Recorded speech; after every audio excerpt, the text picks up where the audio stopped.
Hello, my name is Adam Miranda, and I will be talking about climate change and agriculture. There are many factors and issues that are relatable to climate change, but for this presentation, I will be presenting three major issues about agriculture that are related to climate change. First issue I will talk about is the production of livestock and crops. The second issue will be about pesticides and synthetic fertilizer. The third issue will be about agriculture in Kenya, a developing country that has a negative side effects with their economy in regards to agriculture. And so, the first topic, like I said, I'm going to discuss is on the production of beef and other livestock. Many Americans consume beef every day, but this is at a cost. The production of beef has a major impact on our environment. So, in order to produce beef, farmers must use over hundreds of gallons of water just for producing 1 pound of beef. When compared to chicken or turkey or other meats that Americans typically eat, beef just significantly needs more water production than any of them. One reason why beef takes so much water is because the cows need to drink a substantial amount of water, and also the grass they eat requires a large amount of water. The actual land requirements for any livestock is about 6 to 17 times larger than an equal amount of soy protein.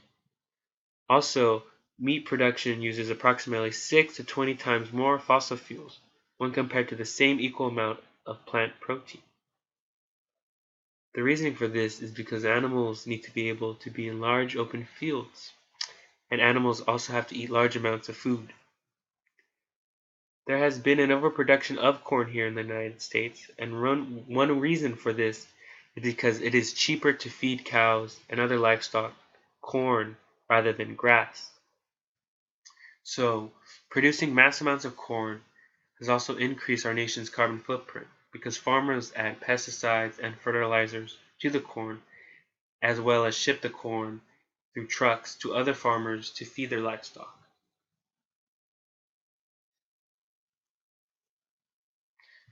Another important issue, which is related to meat but also to other foods like fruit and vegetables, is the logistics of sending crops from one place to another. Since the Green Revolution, food has been shipped from country to country, and that means that the carbon emissions have also increased significantly. Instead of buying food that is not in season, you should just wait for it to be in season here and then buy it locally. In some cases, certain foods like almonds, which require significant amounts of water, should not be grown here in California, since our state is still in a drought. But almonds and other foods that require lots of water should be brought from at least our own country. Another interesting fact is that our crops have been genetically engineered since the Green Revolution, and this has resulted in less diversity with plants.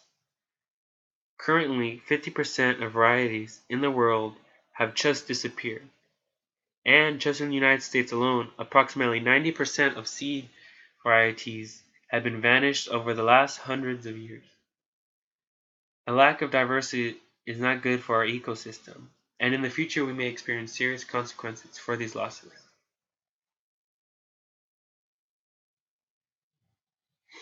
And so one way to help reduce your carbon footprint would be to actually eat less meat in your regular diet.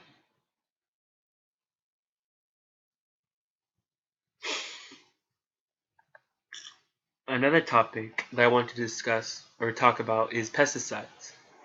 Farmers have been using pesticides since the Green Revolution around the early 20th century.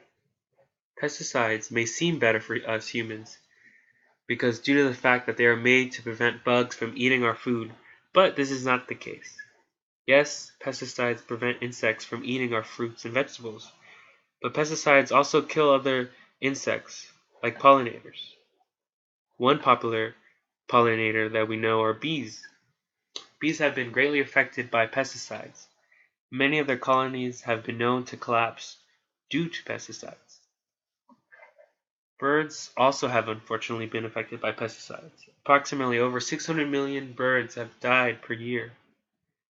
Pesticides have essentially caused a significant change to our ecosystem, by killing millions of animals and insects. Pesticides also speed up evolution by killing off 99.9% of the insects, while the 0.01 continue to live and then reproduce again. And over time, that specific group becomes tolerable to that certain pesticide. This could cause populations of insects to also grow.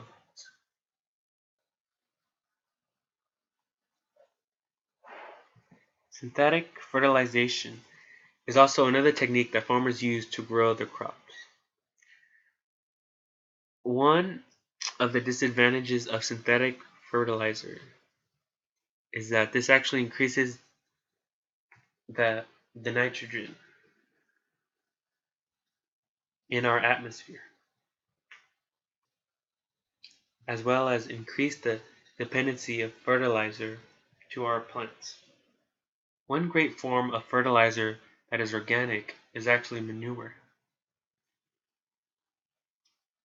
Now I'm going to talk about the third issue, which is on Kenya and their economic dependency on agriculture. So over the past decades, Kenya has been increasing their overall livestock, and this is directly related to the overall temperature increasing as well. There are not many jobs in Kenya, so the agriculture business is a major industry for its economy, since this industry receives the most profit. From an economic point of view, it makes sense for farmers to continue to grow their livestock so that they can produce more and then essentially receive a larger profit. But this will come at a cost for the country's wallet as well as for the country's environment.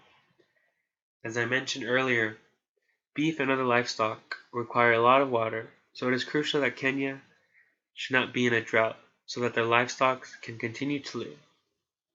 However, this is just not the case. Kenya has been in a drought for a couple of years now, so scientists believe that the temperature will continue to increase, and in about 100 years the average temperature will be increased by 20 degrees Fahrenheit. Kenya is just one of many developing countries that have also faced similar dilemmas.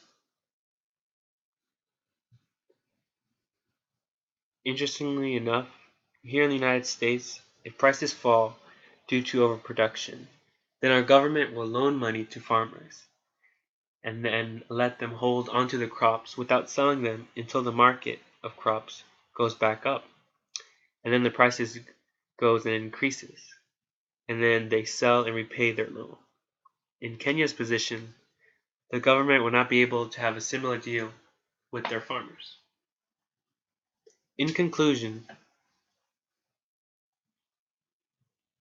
the three topics I talked about today are on the production of livestock and other crops, and the carbon footprint increase that comes with this industry.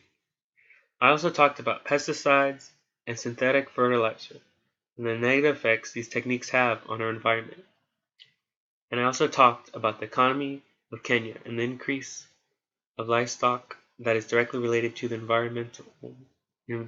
environmental climate change. Although these issues need to stop as soon as possible, one way for you as a consumer to help solve some of these issues is by voting with your money. If you decide to buy organic food and to eat less meat and buy locally, then businesses will take notice and find out that their customers care about the environment. This will result in a reduction of their company's carbon footprint. This concludes my presentation. Thank you.